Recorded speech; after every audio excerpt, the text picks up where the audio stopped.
Breaking news చూస్తున్నాం. అనకాపల్లి జిల్లాలో Narsipatnam YCP నాయకుడు కర్రిసీను సంచలన వ్యాఖ్యలు చేశారు.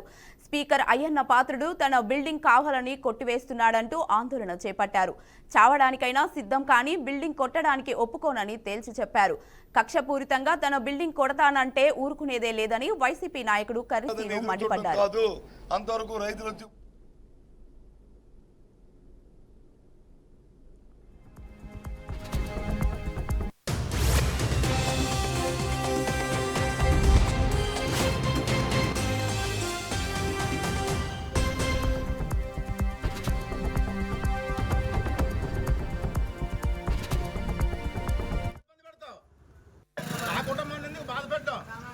నా కుటుంబాన్ని బాధపడేందుకు నాకు అతనికి ఉంటే నాతో రమ్మనండి, కనపడండి, నన్ను చంపేమని లేకపోతే నేనైనా చంపేస్తున్నాయండి. కుటుంబాన్ని ఎందుకండి పాడు చేయడం? ఎవరి దగ్గర కొన్నారు బిల్డింగ్? ఎవరి బిల్డింగ్? వాళ్ళ బిల్డింగ్ వాళ్ళ దగ్గర కొనుక్కున్నాం. ఆ బిల్డింగ్ ఎందుకు రాలేదండి మీ అందరూ? అది తీరా, అది అది సందర్భం. స్పీకర్ సీట్లో కూర్చోడం కాదు, రండి ఇక్కడికి వచ్చి కూర్చొని ఇక్కడ నిలబడి మాట్లాడండి, తీర్చండి. మీరు ఎందుకు గెలిపించుకున్నది మిమ్మల్ని? మీకు నాకు కక్ష ఉంటే రండి, నాతో పోరాటం చేయండి. నా దాంట్లో పోరాటం చేయలేక ఆడదాల్లా గాజులు వేసుకొని అసెంబ్లీలో కూర్చున్నావు. పోయి రా, దమ్ముంటే నా ఎదుర్కొంటారా, నాతో మాట్లాడు, నాతో చేయి. అధికారులు ఎందుకు ఇబ్బంది పెడతావు? మా కుటుంబాన్ని రోడ్డు రావడానికి చూస్తున్నావు. ఇలా ఉండిపోవు, నువ్వు చిరస్థాయికి ఉండిపోవు.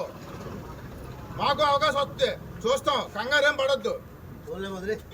వదిలేయడం కాదు, ఎలాగో చేస్తామండి.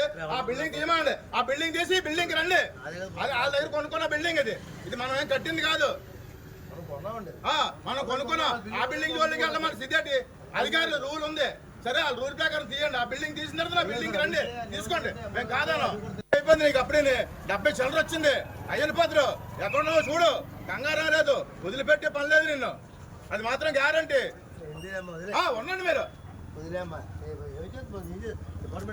పక్క చేయించాలి కదా ఆయనకి, పక్కది కూడా చేయించమనండి.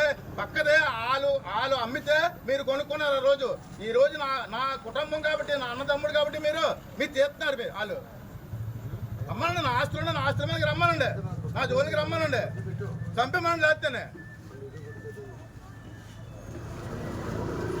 ప్రజలకి మంచి చేసేస్తారు అనుకున్నారు. ఇదేనా చంద్రబాబు నాయుడు రాజకీయం? ఇదేనా పవన్ కళ్యాణ్ రాజకీయం?